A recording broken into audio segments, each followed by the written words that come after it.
2 Kings 18. And we're just going to introduce Hezekiah because this is that time frame when the northern kingdom is about to be overrun by Sennacherib. He's going to take Samaria and take them captive, replace them with his people, and take them as slaves back to Assyria with him. And it's not that far from Samaria down to Judah if you're a king and you're out conquering folks. So he's going to want to go and conquer Judah as well.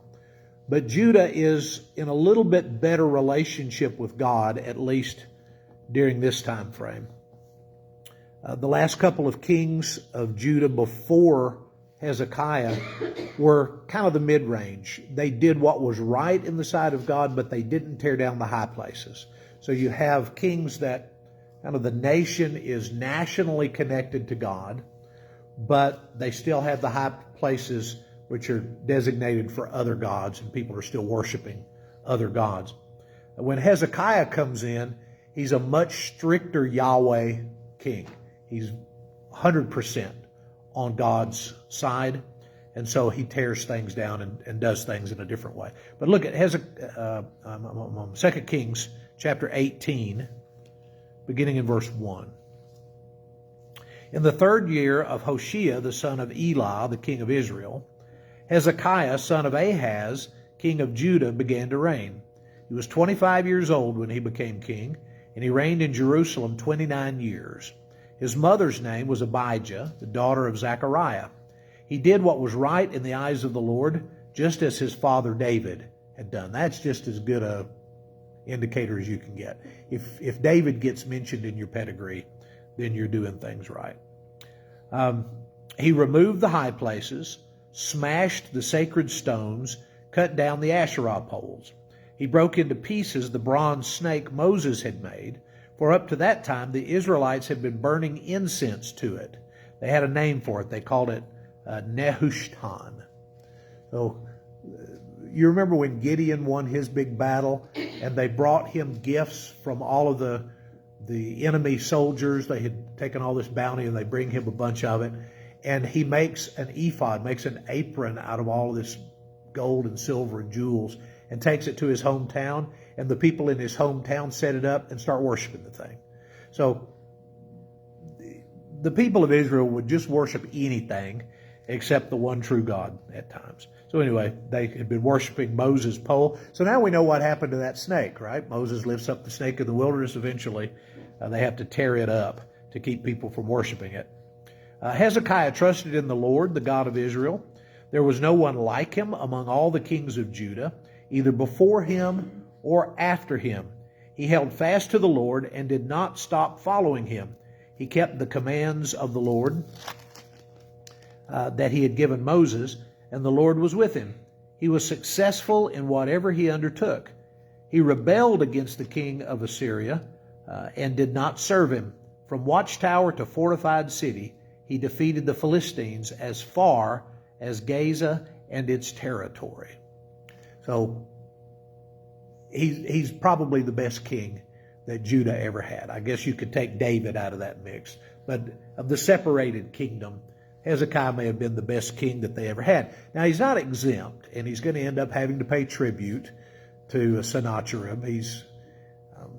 He doesn't have the kind of army or the kind of allies that the Assyrians have, but the northern kingdom is going to get demolished a long time before the southern kingdom, and one of the reasons for that is Hezekiah, because he was willing to be faithful in a stronger way than some of the other kings had been before him.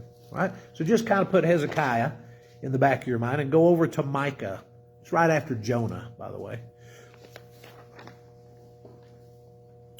He has 7 chapters in his prophecy. We'll just look at some bits and pieces that kind of tell what's going on. But Micah was prophesying during that time frame when Hezekiah was king. Verse 1 says, the word of the Lord that came to Micah of Moresheth during the reigns of Jotham, Ahaz, and Hezekiah, the kings of Judah, the visions he saw concerning Samaria and Jerusalem. So you've got a guy who is prophesying overlapping with guys like Isaiah and Jeremiah. Okay, so we don't know as much about Micah. He's what we refer to as a minor prophet. What makes you a minor prophet? You wrote less. That's it. So it's not that the things that they had to say were less important. In fact, several of the minor prophets have some great prophecies having to do with Messiah, but they're shorter. We don't have the kind of material that we have for, like Isaiah is huge, tons of material. And Micah has 7 chapters, which is not short, but not long like some of the major prophets, as we call them. All right. Verse 2, hear you people, all of you. Listen, earth and all who live in it, that the sovereign Lord may bear witness against you, the Lord from his holy temple. Look, the Lord's coming from his dwelling place. He comes down and treads on the heights of the earth. The mountains melt beneath him. The valleys split apart like wax before the fire, like water rushing down a slope. All this is because of Jacob's transgression, because of the sins of the people of Israel. What is Jacob's transgression? Is it not Samaria? So again, we're centering in first, at least, on the northern kingdom, and they're about to get wiped out. They're about to be gone. But then you notice the next part of that verse, what is Judah's high place? Is it not Jerusalem? So you have a problem at Jerusalem as well. So he's going to be talking about both groups, both the northern kingdom and the southern kingdom. But like I said, at least for the time being, the southern kingdom is in a little bit better shape than the northern.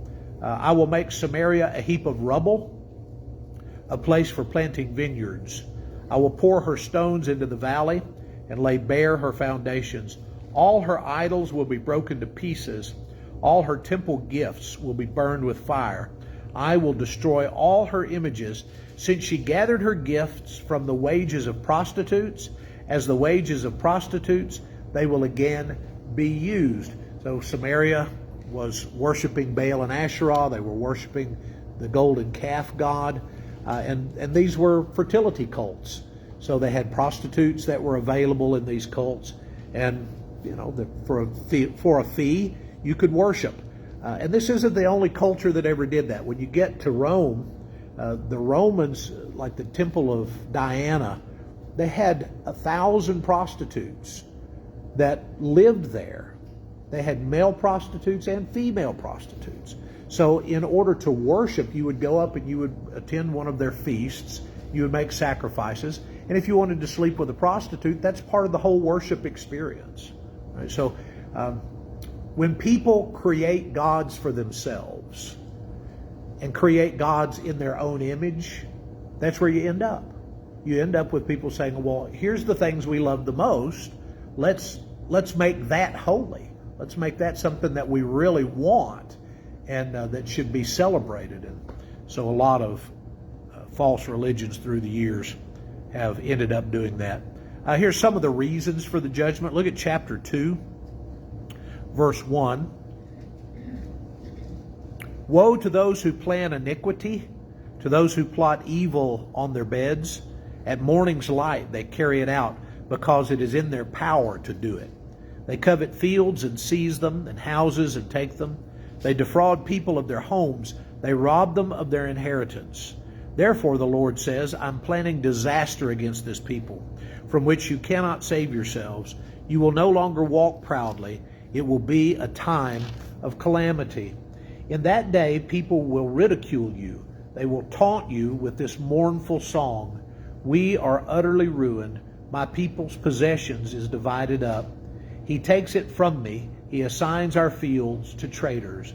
Therefore you will have no one in the assembly of the Lord to divide the land by lot. When God brought them into the land, He divided it up. And they were supposed to keep those allotments in perpetuity. They had a law that every 50 years you had to return it. If you had bought it from another family, or if you had leased it from another, whatever, if you had control of it, 50th year, you had to give it back, because that was their inheritance from the Lord. And you can't have it. It's not yours. Now, you could barter with it, you could sell it, you could do what you wanted to with it, but eventually it was supposed to come back. Well, evidently, in the north and maybe in the south as well, those allotments no longer mattered to them, and they were cheating people out of their inheritance, taking away the things that belonged to them. Chapter 3, verse 1. Then I said, "Listen, you leaders of Jacob, you rulers of Israel. Should you not embrace justice, you who hate good and love evil, who tear the skin from my people, the flesh from their bones, who eat my people's flesh, strip off their skin and break their bones into pieces, who chop them up like meat for the pan, like flesh for the pot? Then they will cry out to the Lord, but he will not answer them. At that time he will hide his face from them because of the evil they have done." This is what the Lord has to say. "As for the prophets who lead my people astray, they proclaim peace if they have something to eat, but prepare to wage war against anyone who refuses to feed them." So the prophets were for hire. You pay us right, we'll tell you what you want to hear. Have you on Facebook? There's always these, touch this object on the screen, and then we'll tell you what your life is going to be like. Have you ever seen anybody and they touched it and the answer comes back, "You're a wretched, horrible person and you're coming to a terrible end"?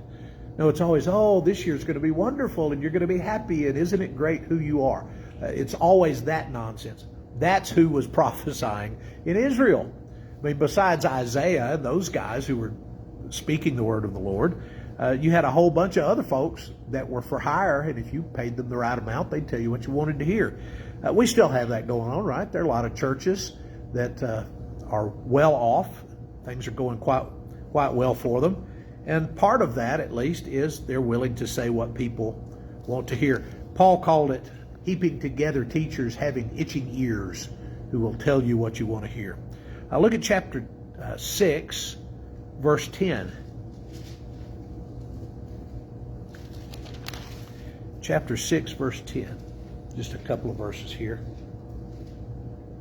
"Am I still to forget your ill-gotten treasures, your wicked house, the short ephah, which is accursed?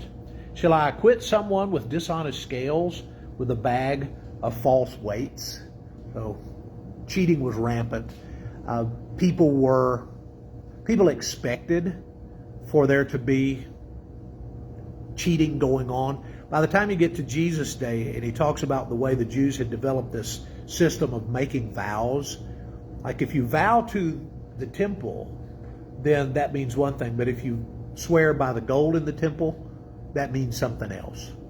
If you swear by the heavens, that means one thing, but if you swear by the God of heaven, then that means something else. So they were so dishonest, they just expected to have dishonesty as part of their business dealings. And all the way back in Micah's day, they were using fake weights in their scales, so they were cheating people when they would come to the scales. He brings the message in different ways. Look back at chapter 1. I hope I mentioned, one of the problems with looking at Old Testament prophecy is that if you don't speak Hebrew, sometimes you just don't get it. The names of places have meanings, and they don't translate those. Even in the English version, you just get the name of the place. Well, in chapter 1, there's this long list of places, but the things he's saying about them have meaning. And so if you don't know what the name of the place means, you don't, if you're on the outside looking in, you don't get the joke. Look at chapter 1, verse 10. Chapter 1, verse 10. "Tell it not in Gath, weep not at all in Beth Ophrah, roll in the dust. Pass by naked and in shame, you who live in Shaphir, those who live in Zaanan will not come out. Beth Ezel is in the mourning, it is no longer protects you.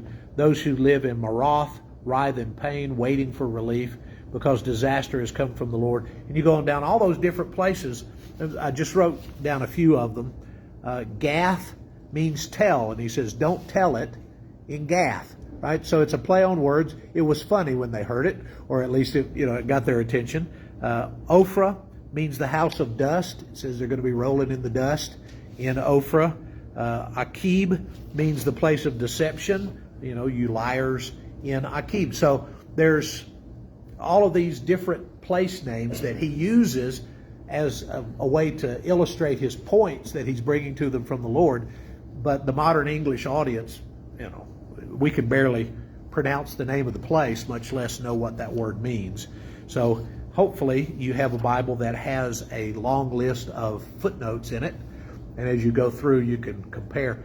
When I'm online, I use a program that I can click on the footnotes, and it just pops them up there on the screen for me. So I can go through these fairly quickly without having to, turn the page or go down to the bottom or whatever.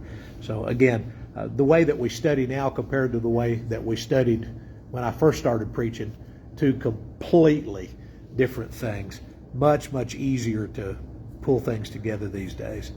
And there are happy oracles, even in Micah. Again, there's always that God's about to get you, something terrible is about to happen, and then it's followed by, but after you've been punished, then I'll bring you back. You remember that passage we read this morning from Isaiah where he said, I put you away because you were an unfaithful wife, but now I'm bringing you back, and I want to keep you, and I'll never put you away again, and we'll be together. So that passage about God being the husband of Israel, putting her away, bringing her back, kind of matches up with Hosea's prophecies, where Hosea had to marry a prostitute, and then she cheated on him, then he had to go buy her back and bring her back home. All of those things. God knows how it feels for people to cheat on you. All right? Look at chapter 2, verse 12. Here's some of the happy oracles.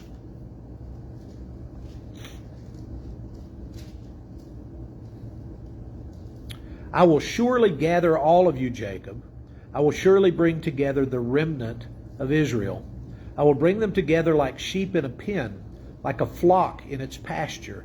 The place will throng with people. The one who breaks open the way will go up before them. They will break through the gate and go out. Their king will pass through before them. The Lord is in the lead, or the Lord is at their head. Does that sound familiar?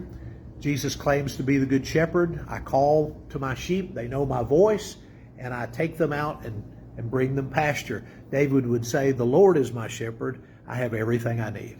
So here he promises that after the punishment, there will come a time when the remnant will be brought back together. So after the Assyrian invasions, after Babylonian captivity, after the Medo-Persian Empire comes to power, then they're given a free pass. The Medes, the Persians send them back to Jerusalem to rebuild. So God brings the remnant back from Israel and from Judah. Look at chapter 4 and verse 1. Talks about Jerusalem becoming a spiritual center for the whole world. In the last days, the mountain of the Lord's temple will be established at the highest, or as the highest of the mountains. It will be exalted above the hills, and people will stream into it. Many nations will come and say, come, let us go up to the mountain of the Lord, to the temple of the God of Jacob. He will teach us his ways, so that we may walk in his paths. The law will go out from Zion, the word of the Lord from Jerusalem. He will judge between many peoples and will settle disputes for strong nations far and wide. They will beat their swords into plowshares and their spears into pruning hooks. Nation will not take up sword against nation, nor will they train for war any more. Everyone will sit under their own vine and under their own fig tree, and no one will make them afraid, for the Lord Almighty has spoken. All the nations may walk in the name of their gods, but we will walk in the name of the Lord our God forever and forever. That's a great passage, isn't it? From all over the world, people will come together and they'll say, we want the God of Israel to teach us his ways. We're living in it. It's currently where we are. So it has increased more and more since the time of the writing of this, and particularly after Jesus came, the Good Shepherd.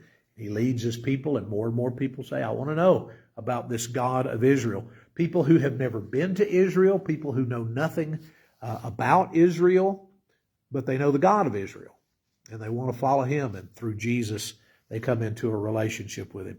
Look at chapter 5. Chapter 5, verse 1.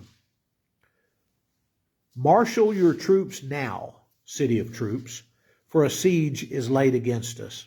They will strike Israel's ruler on the cheek with a rod that was coming soon to a Samaria near them.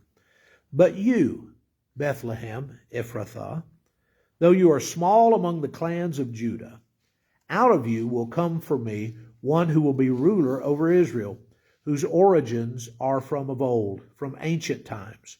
Therefore, Israel will be abandoned until the time when she who is in labor shall bear a son, and the rest of his brothers return to join the Israelites. When the wise men, the magi, come from over in the eastern part of the Mediterranean, they make that huge trip all the way to Bethlehem. Herod wants to know where they think he's going to be born. How do they know?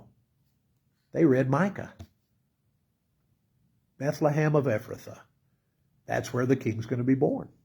So they make this huge trip, but they're familiar with Old Testament passages of Scripture. They were wise men. They probably had access to all kinds of documents from different religious groups.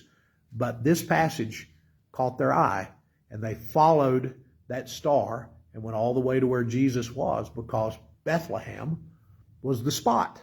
They knew where to find him, and they did. Look at chapter 7. Chapter 7, verse 11.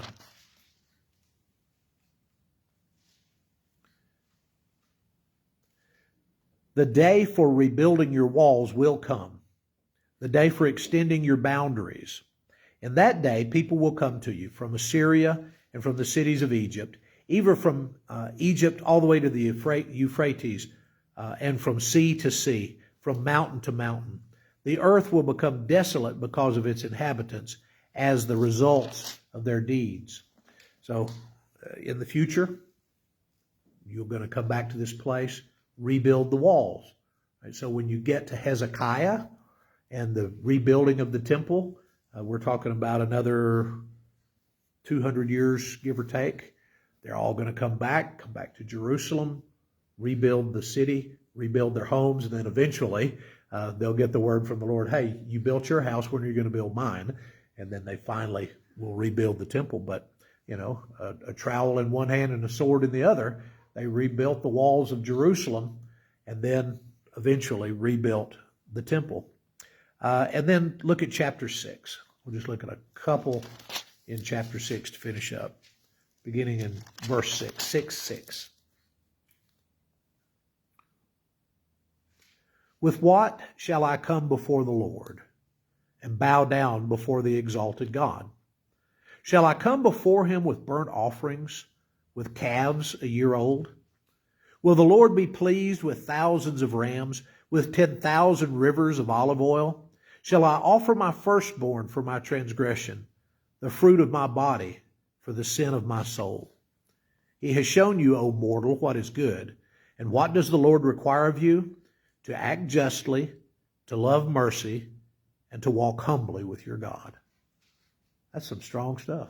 Right? So, again, Micah's a minor prophet. He doesn't have as much to say. But some of the things that we draw from Micah are among some of my favorite passages that really hit home and call the people to a better relationship with God than what they were about to have. I mean, it was about to get really bad in the north in particular. It was going to be tough in the south. And Micah just keeps telling them, you need to repent, you need to come to God. And when all this happens and when it's all over, come back to him. He's going to be waiting for you. He's going to want you to come back. Questions or thoughts about Micah? No? Okay. Tell you guys bye.